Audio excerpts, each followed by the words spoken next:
Hey everybody, welcome to Cheap Comic Collector. Thanks for joining me again. Today, we're not doing a sale. We have done with sales for a while, at least the $2 ones.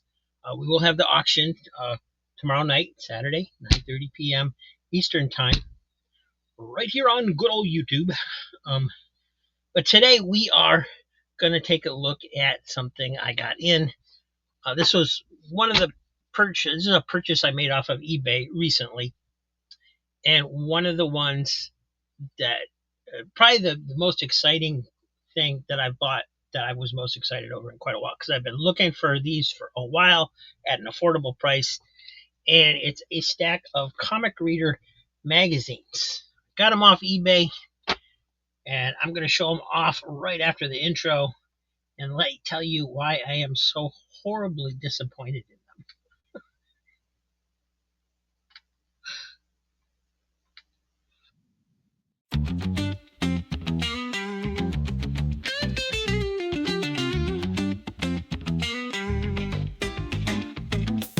It's Comic Book Friday, we got the stash. Oh yeah! Pages yellow, but we're making cash.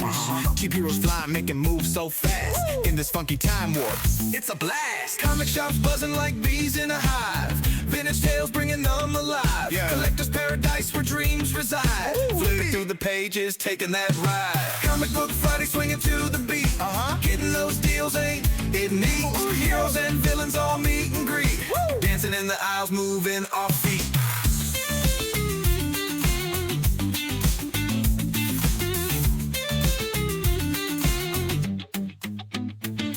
Found a gem from 42, Captain Bold, tales untold, worth their weight in gold.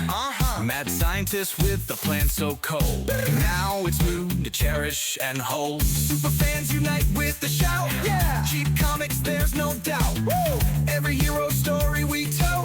In this funky mission, no one leaves out. Comic Book Friday, swinging to the beat. Getting those deals, ain't it neat? Heroes and villains all meet and greet. Dancing in the aisles, moving our feet.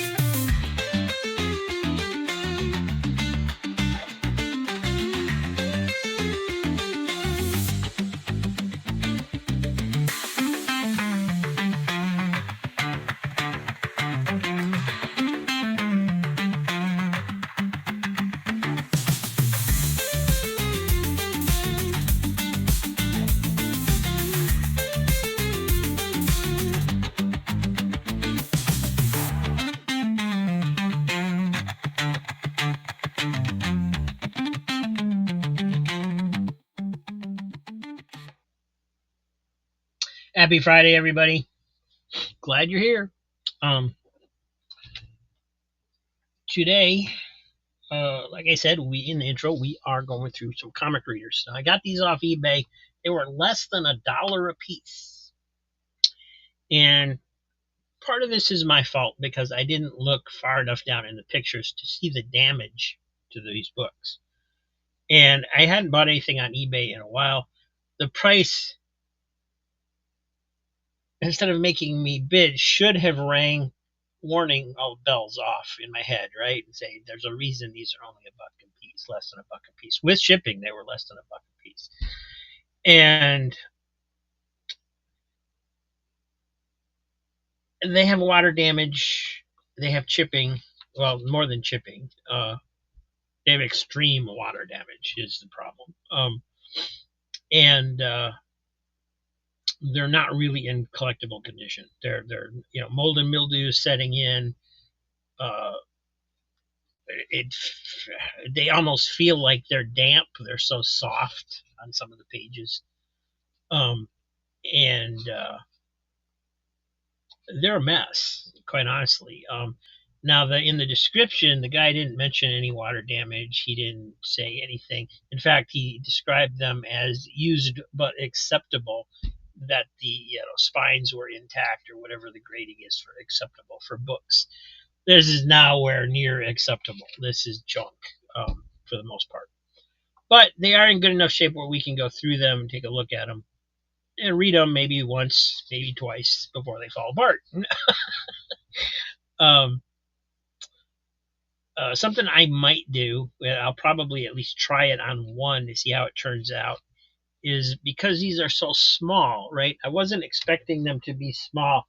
I was expecting them to be like a regular size comic, and they're more of a digest size, TV guide size type thing.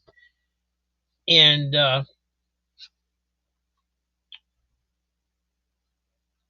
so they will fit on my scanner. And I would be able to double print them like I do the covers, and actually possibly print out a facsimile of the entire issue. That way I can store them in my collection, and as these deteriorate over time, yeah, I won't lose them to history. I will still have them as a reference material. So I'm going to at least try that on one of them and see how it turns out.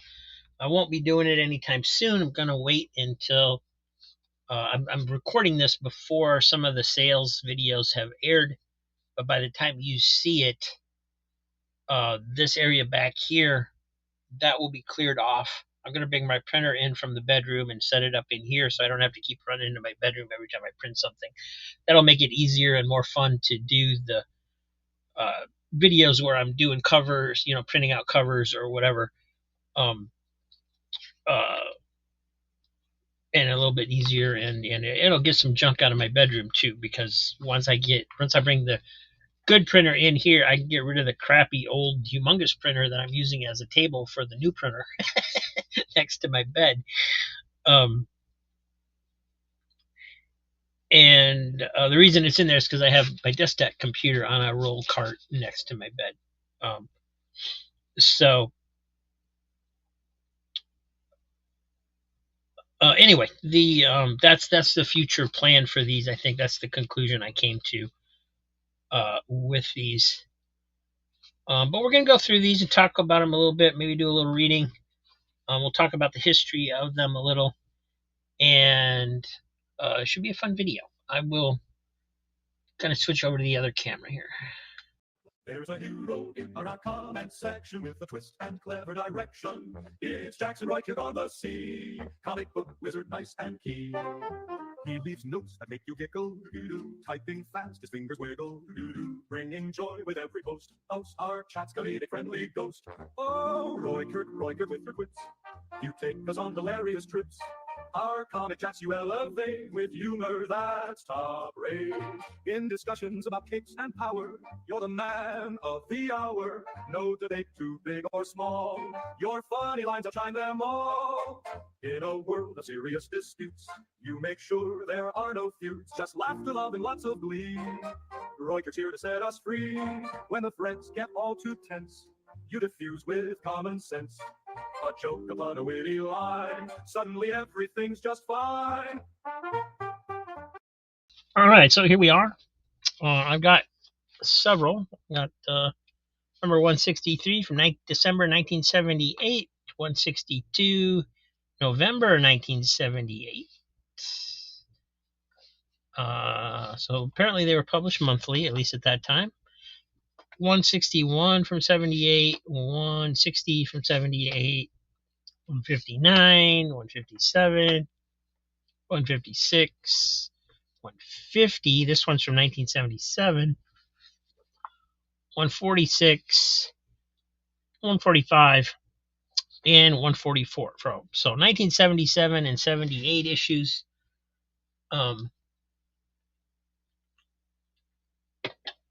And we're going to open them and go through them and talk about the artwork and so forth. But when Comic Reader got started back in 1961, Jerry Bales was publishing his fanzine. It was called Alter Ego, which many of you have probably heard of.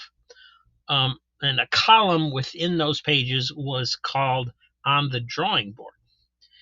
And it presented news about upcoming comic books. It was kind of the first time anybody done that. This was before, Comic Reader was before any other magazine of this type. It was before Marvel Age. It was before DC, the DC columns. It was before Amazing Heroes. It was all of those basically copied the format of Comic Reader. And But the first 3 issues of Comic Reader were actually called On the Drawing Board, and they were just a column inside of Alter Ego.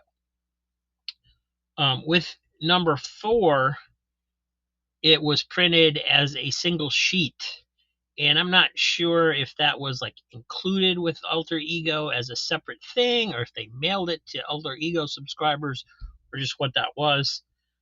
But it was only one sheet of paper with all the news of the day. And with number 8, they retitled it Comic Reader, and at that point I believe it was just typewritten sheets that were stapled together, mimeographed, like many fanzines were back in the 60s. Over the years, it had different publishers, editors, formats. Even right here, we've got 2 different formats, because it was this size, and then it went down to a smaller size. It just kept getting smaller, it looks like. We got 3 different sizes here, but bigger width-wise, I think, over time. At one point, it was published by the same publisher that did the Menominee Falls Gazette, and when that got canceled, they started reprinting those strips that they showed in there inside Comic Reader. Number 99 had the first color cover, and it was published, I think, with one small hiatus for like a half a year or so. But it was published until issue number 219 was the last issue, which was published in 1984. And by then, Amazing Heroes was being published. Comics Buyer's Guide, was around and stuff like that. So, but this was first. This was the first. So we're going to go through the issues here. This is number 144. It's got a creeper cover by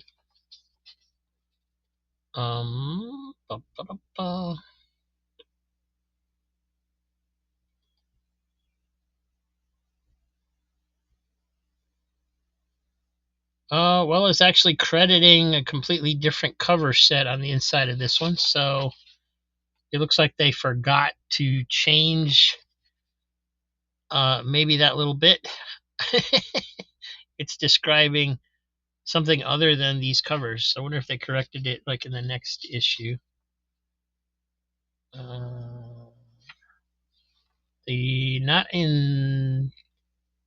Not on that part. They may have corrected it somewhere else in the issue. But this is signed by Carl Potts and Terry Austin, who I believe actually is who they credited. So I guess this is the correct. Sorry, this is the correct reading, but they're describing the creeper as the macabre manhunter rather than the creeper, so it confused me. So front cover is by Carl Potts, Terry Austin of the Creeper. Back cover is Man Bat.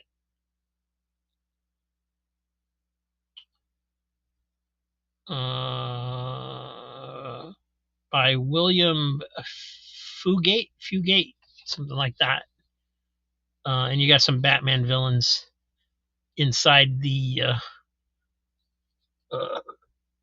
vehicle there. That's pretty cool. So they used professional artists and also fan drawings as covers and illustrations in these. You got some artwork by Sergio Aragonés here on the inside cover, which I think is just standard. Yeah. And then it has DC news. I pretty much need a magnifying glass to read these because they're so small. But starts off with the Gothic suspense title we mentioned. The last issue has been placed on the October schedule entitled Doorway to Nightmare. The narrative figure is Madame Xanadu, and David Michelini has written a book-length origin for her. Mike Kaluta is doing the cover and splash page for the first issue. So you have different things like that. And, of course, cover of upcoming issues. Let's see who the editor was at this time. Jerome Sinkovec is the editor and publisher. At this point in time, it was being published by Street Enterprises. I believe Paul Levitz was an editor at one point, which actually led him into getting his job at DC Comics for so many years.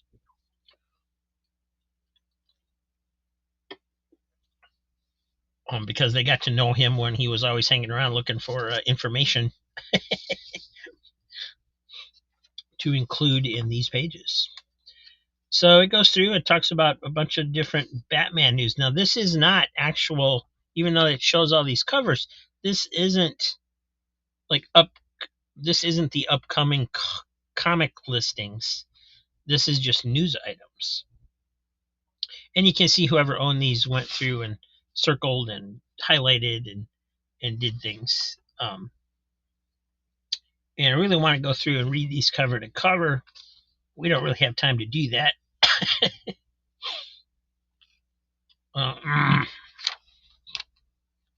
But here is, the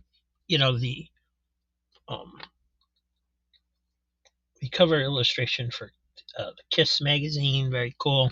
I didn't even know it had a back cover like that. I just have seen the front.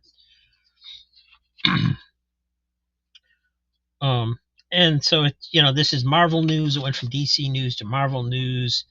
It's got coming comics listed for Charlton with the Charlton news.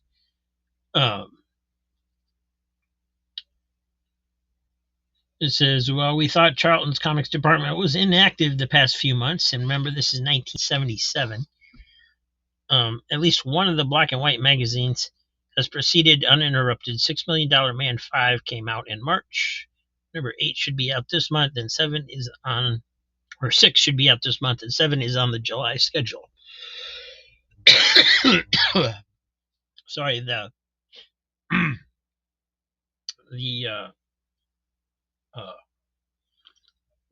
old wet moldy paper is making my sinuses go crazy.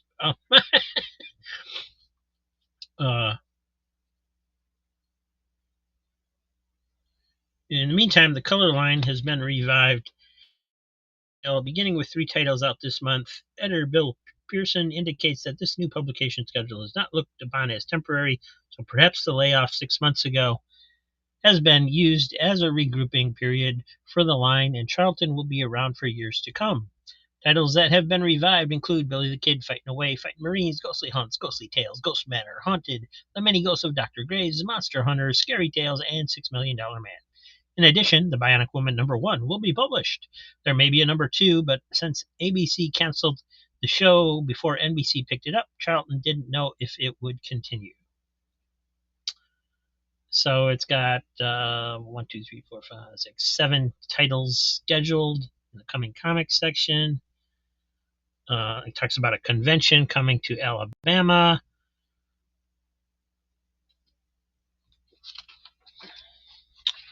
It's got Gold Key news, coming comics from Gold Key, Harvey's titles. Harvey, not any Harvey news section, just a list of the upcoming comics, but it does re-show some covers. Got Warren news, media news, where it talks about the Wonder Woman show and so forth. It looks like it's showing some other stuff too that would be, of interest. This page is just an ad. And then they had like a pocket checklist of everything that was coming out. So you got all the Marvel titles, DC titles, Charlton, Warren, Gold Key.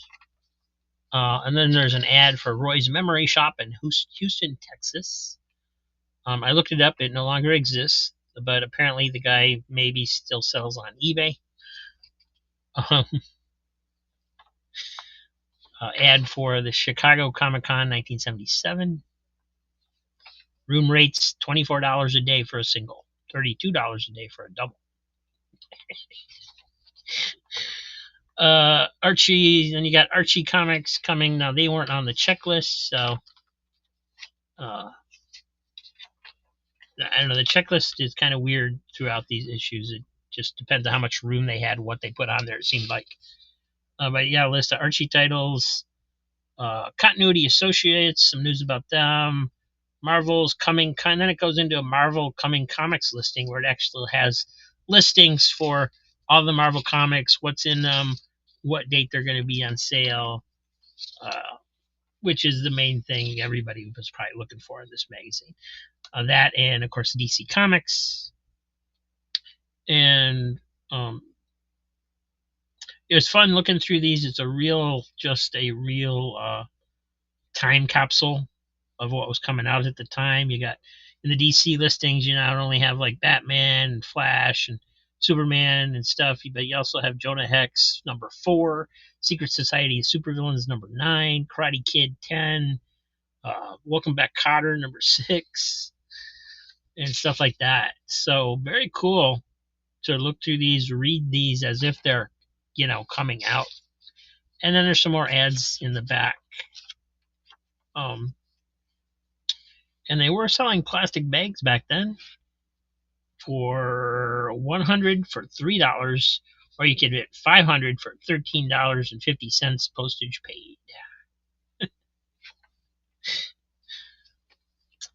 And then number 145 has a Dave Cockrum cover introducing John Byrne as the artist on the X-Men.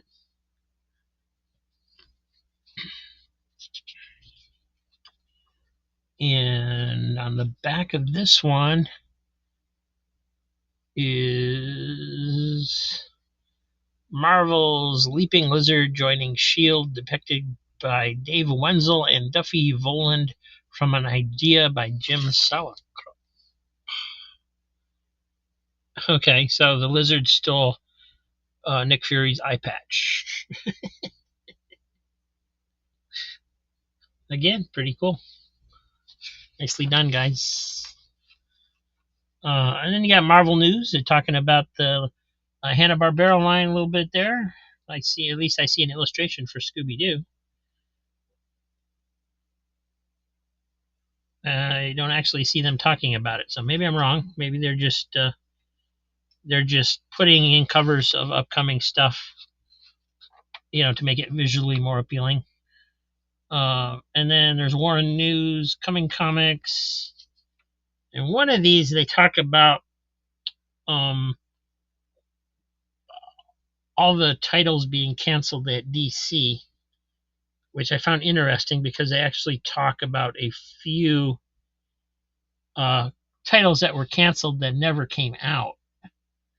And so I want to make sure I read that part to you when I come across it. I don't think it's in this issue.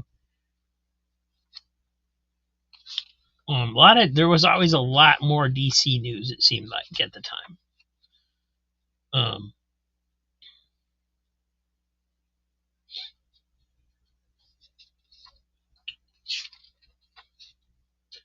Gokey News. Gokey will be experimenting with a new 48-page 50-cent format on a few titles beginning in October.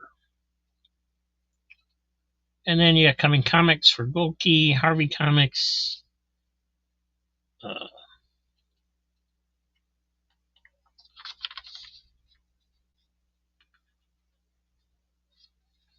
Archie Comics, some media news. This is,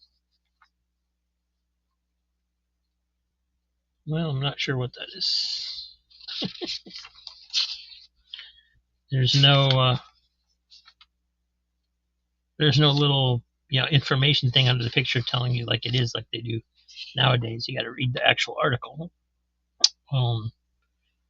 So yeah, Charlton, DC Comics, Coming Comics, and that's what most of this is. So you got Scooby-Doo #1 coming out from Marvel. So this is right around the time they started the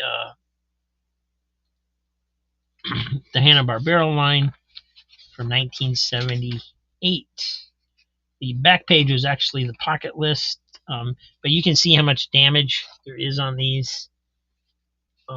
It just really bad condition. These are so, this one especially is so soft, it almost feels like it's still wet, even though it's not. I got Don Newton Superman on the cover of this one. And this one was a nice surprise for me. This is Plastic Man and Woozy Winks, of course, but the artist is my favorite, Don Rosa. So very cool illustration there. Plastic Man is sitting on his feet, making his own chair, and using a mirror to cheat at cards. Very inventive. Not only is the gag of him cheating on the cards, but then the fact that he's creating his own seat with his plastic feet. Very, very funny.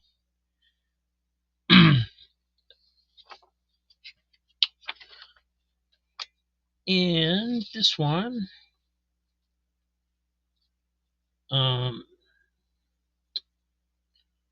still scanning for the where the little bit that I wanted to read to you about the titles being canceled. This one, I don't know, this is Quack number 4. I don't know what Quack is. I don't see it listed here. It may be something from Star Reach, because this is the Star Reach section. There it is. Yeah, it's from Star Reach, listed on the next page. So,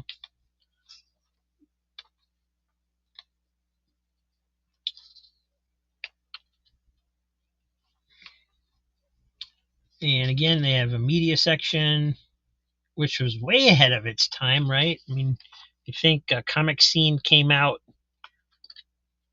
probably, it might have been in the 70s, 80s. I know it was in the 80s when I found it. So it might have had a few issues in the 70s.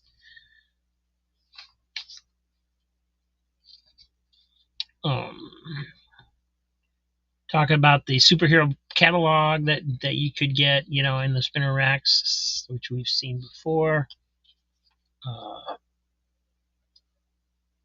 There's a illustration of O.J. Simpson in here for some reason.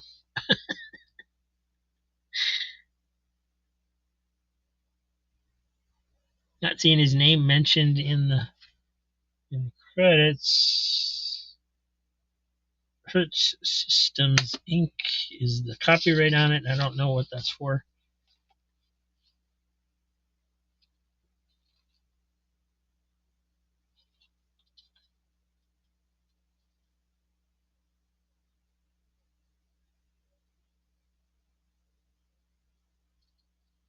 Something to do with Continuity Studios and Neil Adams doing that illustration of O.J. Simpson for something. I have to read more to see what it actually is. National Lampoon made the checklist.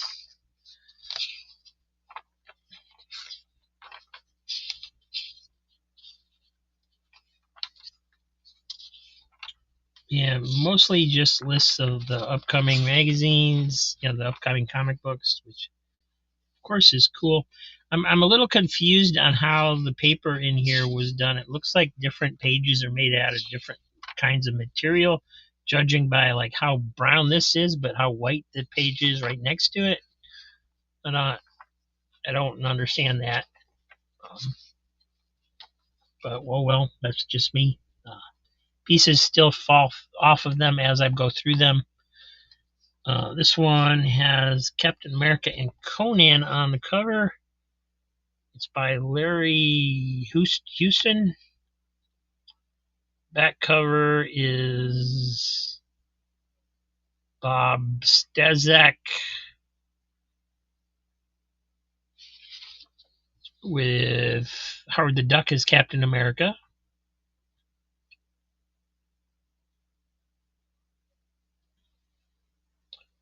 Supposed to be a Halloween drawing, I believe. And then once again, you got Marvel news, you got DC news, you got Charlton news, you got Warren news.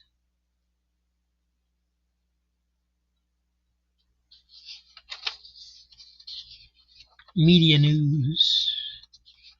Harvey Comics, Gold Key Comics. They would even tell you like what was coming up in Walt Disney Showcase, what Disney movies were going to be adapted.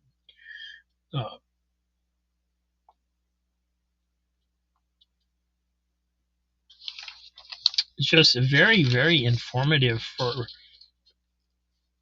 back in the day. You know, this was before internet. This was before anybody really had any kind of resources for this kind of information.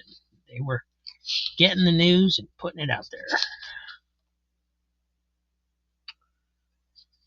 Eric. All right. See, I've seen this come up in some of my dollar sales, and I didn't know what it was. Silver Snail Comics. First of a proposed 24 issues series called Eric Kahn, an adventure rogue monster slayer hero by their description. All right. If I see those come up again, I'm going to grab some. That looks cool. I didn't realize it was that old. I thought the ones I saw probably aren't that old. I think maybe somebody republished them or started using the character again or something. Because they look newer.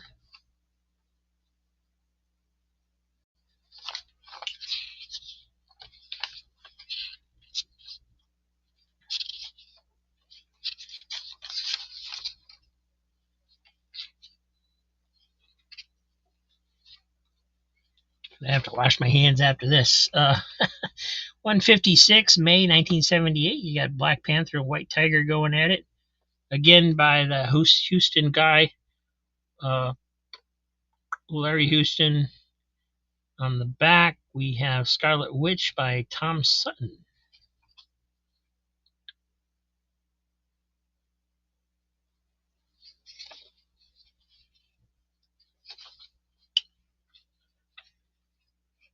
And once again, you have, wow, they had so much news in this one, they had to take over half the title page almost. So not sure what this big illustration is here.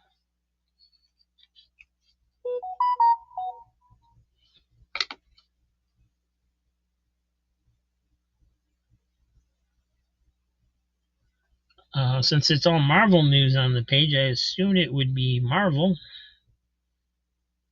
Copyright Marvel and Mego. So, Micronauts? I think it's Micronauts.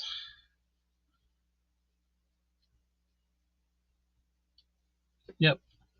On this page are preliminary drawings for a new Marvel book called The Micronauts.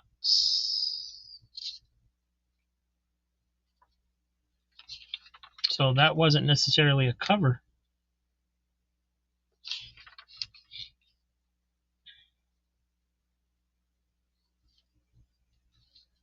We're in comics section is getting bigger.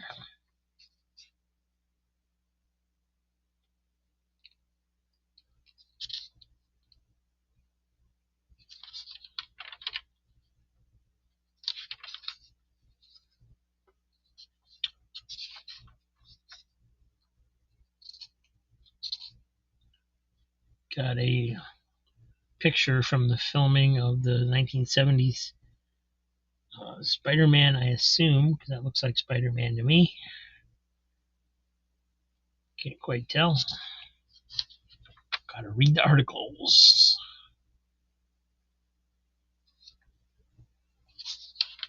And sometimes they have a mail column as well. Letters from readers. Archie Comics, Gold Key Comics. Checklist.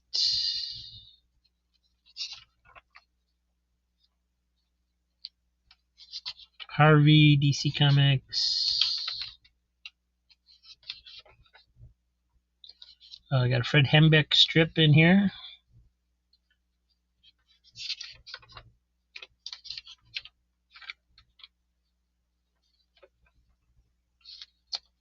The next one is Green Lantern versus Solomon Grundy from Bob Stazek.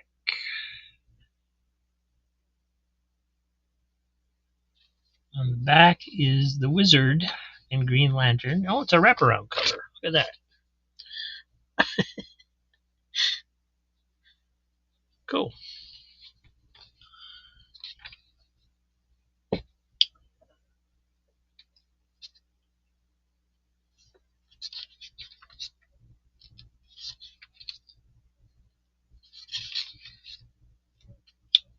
And another Fred Hembeck illustration cartoon in there. But mostly it's just previews of upcoming comics. Like I said, they were the first to do this. And these are cool, just cool little time capsules to look through. Here's the one, DC Axe's 23 titles. See inside. So this is number 159 from 1978. Manhunter from Mars on the cover by Al Milgrom.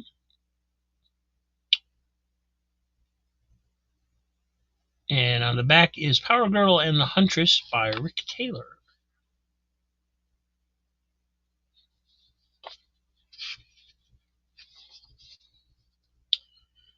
We'll say, okay, so let's see what it has to say about the DC implosion. Of course, it wasn't being called that at the time.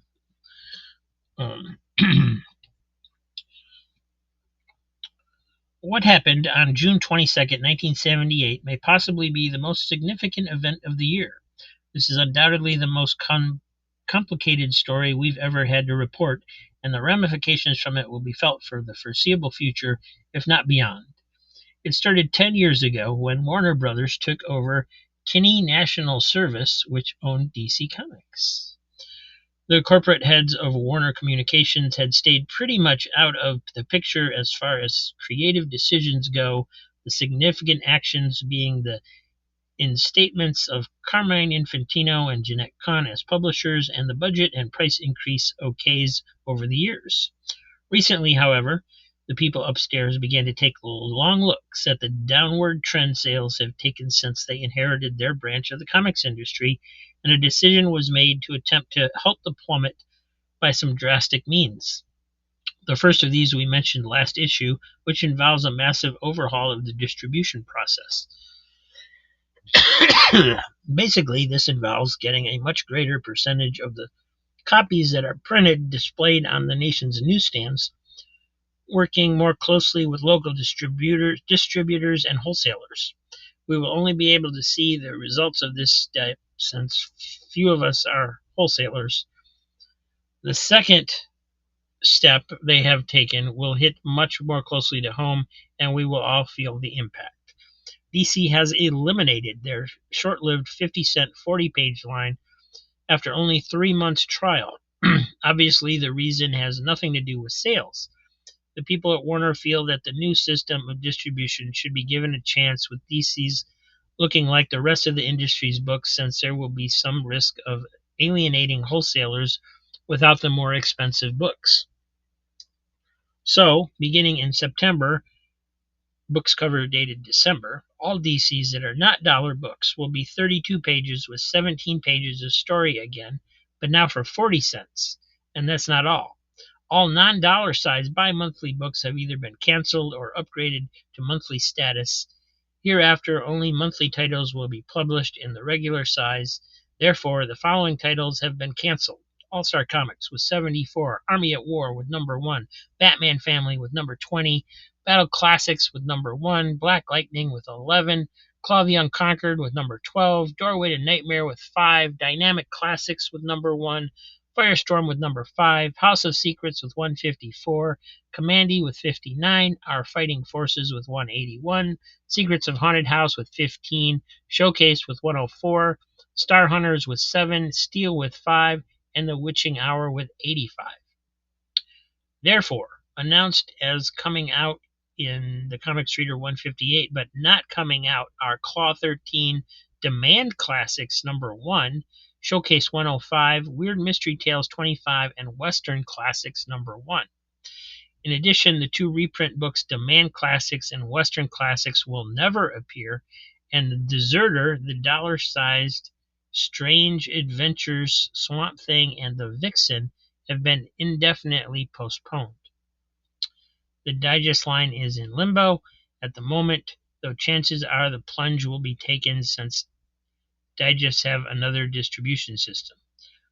According to our notes, only a Sheldon Mayer tabloid and the delayed until October reprint of Superman #1, besides the already issued Rudolph Summer Fun, are still on the schedule. The Brave and the Bold, Men of War, Super Friends, Warlord, Weird Western, as well as DC Comics Presents are all monthlies now. In addition, Detective Comics and The Unexpected graduate to bi-monthly dollar status. So there were apparently reprint books called Demand Classics and Western Classics that they were going to issue that never saw print. Whatever The Deserter was, that they don't really go into that too much. And then apparently Vixen at some point was going to have her own series in the 70s. At this point, I don't think she had even appeared yet, right? Didn't she first appear in Action Comics like in I want to say 1979, but I might be wrong about that. Anyway, I thought that was interesting, especially the stuff of like the titles that I'd never heard of before. And then it goes on to talk about editorial changes and all kinds of stuff going on. So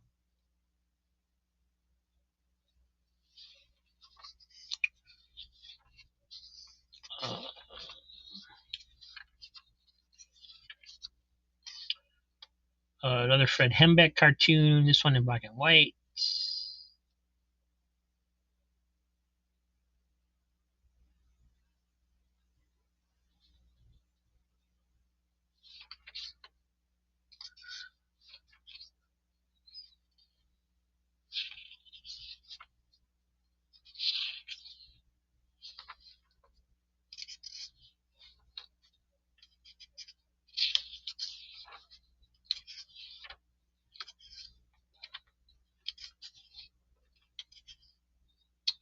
Crossword puzzles that somebody did.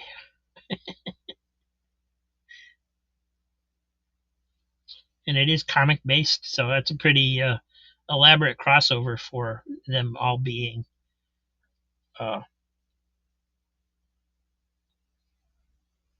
comic related. Somebody put quite a bit of effort into that. And then we have number 160, Doctor Strange. Again, you can see what terrible shape these are in.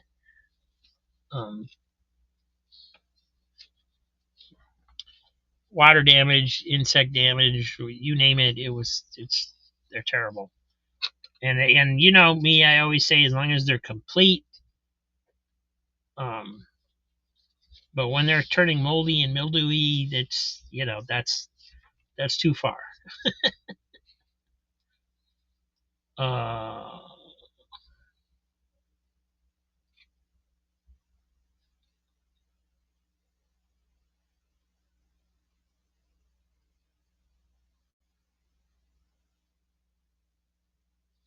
Here we have a couple of like fake covers that Dave Cockrum did for Marvel that I don't know if you've ever, maybe they've never been reprinted somewhere else. Hulk is shooting Doc Samson with a gun, and then the other one is looks like Vanguard just stomping the heck out of Iron Man.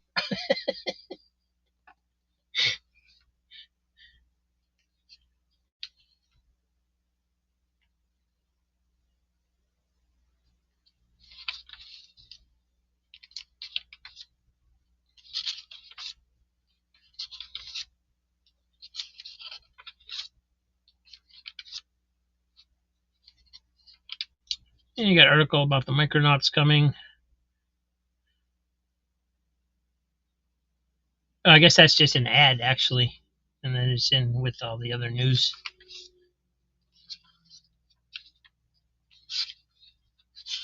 So the illustrations don't necessarily match what's going on. For some reason, there's a Priscilla's Pop comic strip in this one being reprinted. Maybe they just had some space to fill, so they grabbed a comic strip to stick in there from the Menominee Falls Gazette.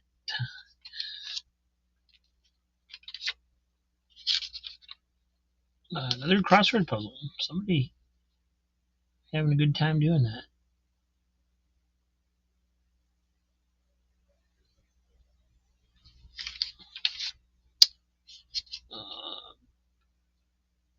Ad for the comic book price guide. The Torchy cover, I remember that one. And then this is 161 from 1978. You got Fred Hembeck Marvel Family cover on the front. On the back, you got Warlord by Jerry Ordway.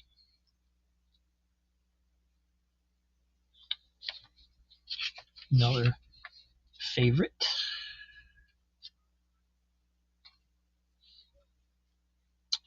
And then they actually show a cover of Canceled Comic Cavalcade. The in-office only excuse me, the in-office only comic we mentioned that contains comics that'll never see print.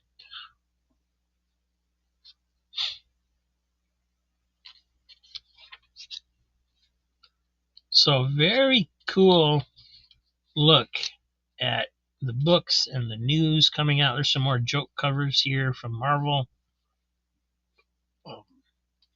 or perhaps sketch covers or something.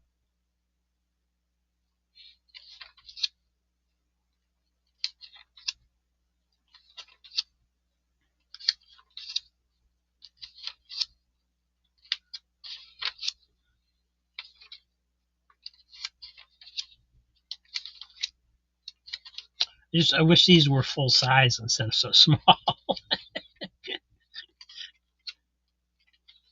But I'm definitely going to try and make facsimile issues of these since these are in such sad shape. This is 162. I don't know who that's supposed to be on the front. It says Terry Austin illustrates Caliban, the title character of BPVP's I, Alien. And so tells me what it is, and I still don't know. Never heard of it. The back cover is by Sergio, it looks like.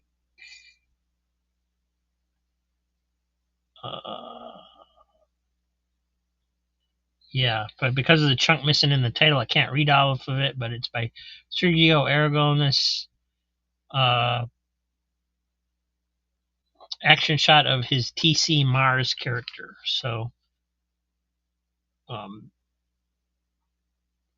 it say down here? TC Mars, very private eye. Don't know. Not familiar with that character either. So, and that's part of what's so interesting about these to me is they're filled with little things that I don't know about. What are they talking about? Gonna have to find out.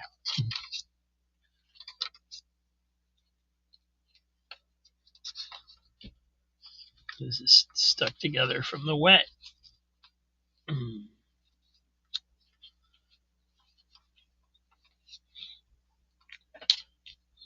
Another Fred Hembeck. He must have been a regular contributor at that point.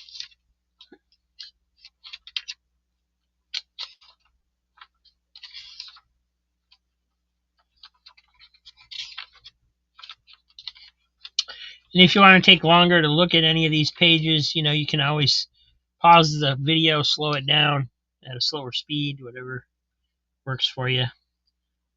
This last one is in really sad shape too. 1978, number 163.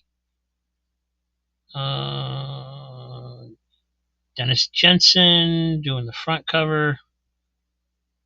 And L. Gordon on the back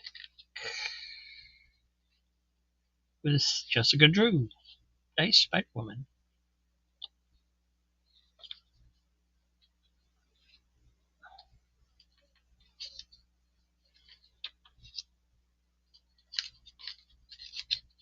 So yeah, these pages are molding together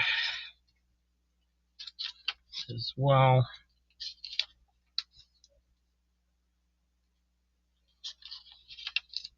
Looks like it has the regular columns and features in it. Ad for Saber when that was first coming out.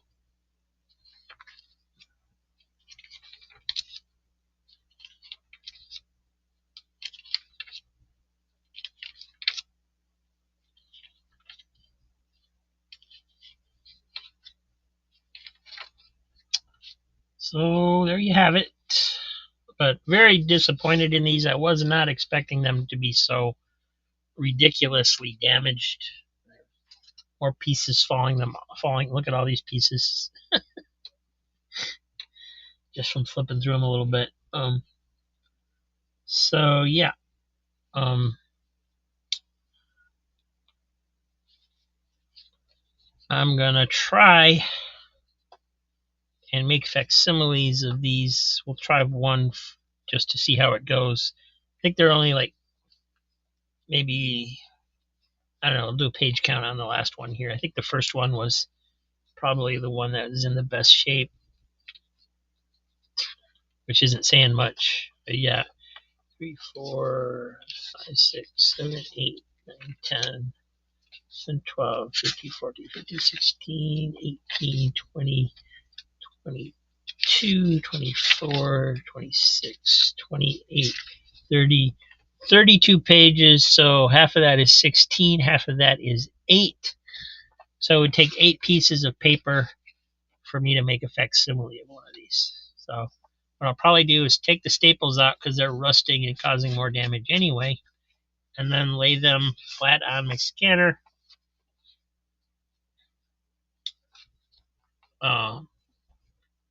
And then try to align them correctly on Microsoft Word like I do with the covers, so they're centered back to back so that I can cut them and be printed on both sides of the page.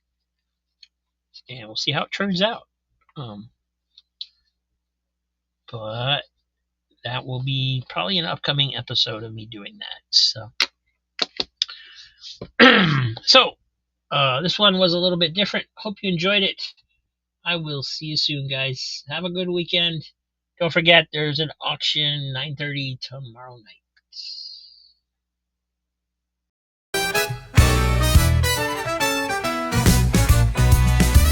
The trumpets shout and the trombone glide. I found my crew on this crazy ride. Nurses' wounds wail like a midnight train. Thank you, super friends, you keep me sane. Oh, thank you, super friends. You've got my back through the twists and bends, in a world that spins and never ends. Thank you, super friends. The drummer kicks with the thunder's beat. We march together, no retreat. The bass walks steady, the piano plays. You light my nights and brighten my days. Through storms and sun, through highs and lows, you're the rhythm that my heart beats.